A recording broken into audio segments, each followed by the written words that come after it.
Hello guys, pag-usapan lang natin ang breaking news. Ayon kasi sa balita, OMG, Catherine Bernardo sasabak sa bagong sitcom ng ABS-CBN. Fans, abangers na.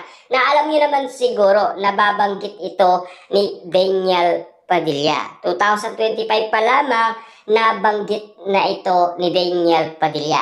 Inamin niya ito kung ano ang balak niyang project na movie. Ang sinabi umano ni Daniel Padilla, yung kay Catherine Bernardo at sa kanya. Walang iba kundi yung After Forever. Na alam niyo naman siguro, pumirma sila ng kontrata na collaboration project lang. Kaso, hindi lang kasi natuloy. Kasi umamin umano si Direk Cathy na na-cancel at umusog lang.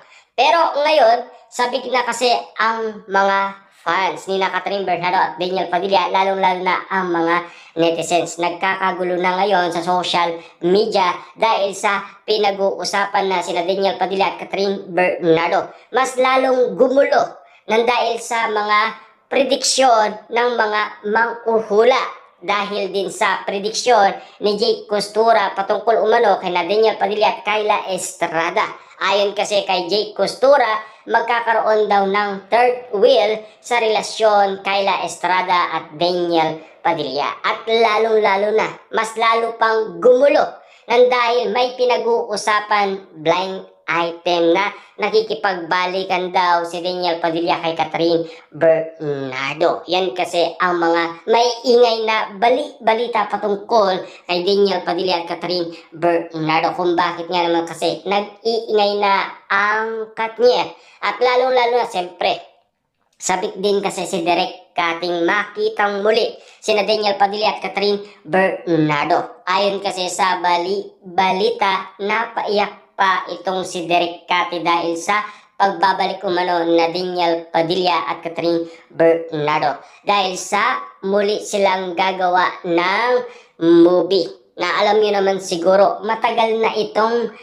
pinagplanuhan. Kaso nga lang kasi hindi lang natutuloy. Dahil una, nagkaroon ng pandemic at ikalawa, nagkaroon sila ng iwalayan. At ikatlo, siyempre nagalit ang pamilya Bernardo. Ayon kasi sa balita, nakikipagbalikan si Catherine Bernardo noong kaarawan ni Mami Min Bernardo ay inamin yan ni Catherine kay Mami Min Bernardo. Kaso nga lang, ayaw ni Mami Min Bernardo. Kaya nga naman kasi napunta si Catherine Bernardo kay Mayor Mark Alcala. Wala siyang magagawa kundi mamili na lang ng mamahalin niya. At ang napili niya, mas cheater pa daw kay Daniel Padilla ayon kasi sa bulong-bulungan na sinasabi umano ng mga netizens. Yan ang tunay na kadahilanan kung bakit hindi natuloy ang nasabing movie ng Katniel. Lalong-lalo na kasi nagdesisyon si Catherine Bernardo para at least magawa din ni Daniel Padilla ang kanyang mga pangarap. At lalong-lalo na siyempre si Catherine Bernardo para magawa niya rin ang kanyang mga pangarap. Yan kasi ang mga tunay na nangyari sa Katniel. Kung bakit nga naman kasi naisipan nilang bigyan muna ng privacy ang kanilang relasyon dahil may kagustuhan sila sa personal na kahilingan nila sa kanilang relasyon. Kung bakit nagkaroon ng space ang dalawa. Subalit ayaw man ni Daniel Padilla at ayaw man ng tatlong direktor, wala silang magagawa. Tayong kagustuhan yan ni Catherine Bernardo dahil nasasakal na siya at hindi niya nagagawa ang mga gusto niyang gawin. Yan kasi ang tunay na kadahilanan na sana maunawaan nyo naman si Catherine Bernardo dahil alam niyo naman siguro may mga nangangarap na gusto lang matupad ang kanyang mga pinapangarap. Ganon din naman kasi si Daniel Padilla. Gusto niyang maging action star tulad ng kanyang ama at ni Robin Padilla. Kasi sinasabi niya yan kay Catherine Bernardo matagal na. At natupad naman ni Daniel Padilla, ika nga ni Robin Padilla. ililipat niya na daw ang pagiging bad boy kay Daniel Padilla. Pero take note hindi kaya yon ni Daniel Padilla ang mga ginagawa umano ni Robin Padilla. Kasi idolo ni Robin Padilla si Jackie Chan, na alam niyo naman siguro sa mga shooting walang safety sina Robin Padilla at Jackie Chan. Nakita niyo naman siguro ang kamay ni Robin Padilla na nasunog yan sa aksidente ng dahil sa shooting. Yan ang isang Robin Padilla, the bad boy, di ba? Na sana mangyari din kay Daniel Padilla. Na alam niyo naman siguro, kaboses talaga ni Daniel Padilla si Robin Padilla. Na talagang matatawag mo talagang magkadugo sina Daniel Padilla at Robin Padilla. Dugong Padilla nga naman kasi ang dumadaloy kay Daniel Padilla. Nakita kasi ang usay niya sa pagiging action star. At siyempre, alam niyo naman siguro, napapag-usapan ngayon ang new look ng Katniel.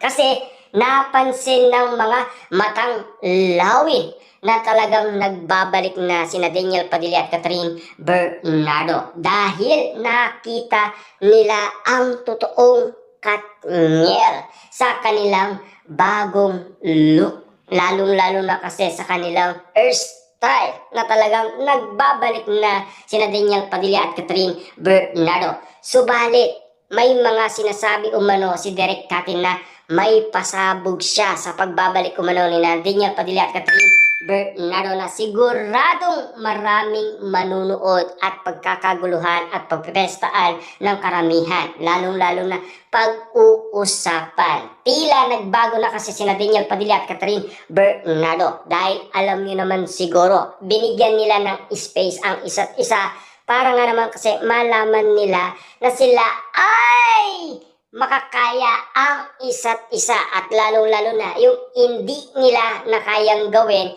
ay makakaya na nilang gawin. Marami nga naman kasing hindi natin nakita sa lahat ng mga eksena na hindi pinagawa ni Derek Cati na ayaw ni Daniel Padilla. Kaya nga naman kasi noong pinapanood ang nasabing Hello Love Again, pinag-usapan ang kissing scene ni Catherine Bernardo kay Alden Richard na hindi daw nagawa ni Catherine Bernardo kay Daniel Padilla kasi ayaw ni Daniel Padilla. Yun kasi ang katotohanan kung bakit ayaw ni Daniel Padilla at kung bakit hindi nagagawa ni Catherine Bernardo kay Daniel Padilla. Kasi alam niyo naman siguro, ayaw umano ni Daniel Padilla gawin yon kay Catherine Bernardo. Pero ngayon, matured na sila.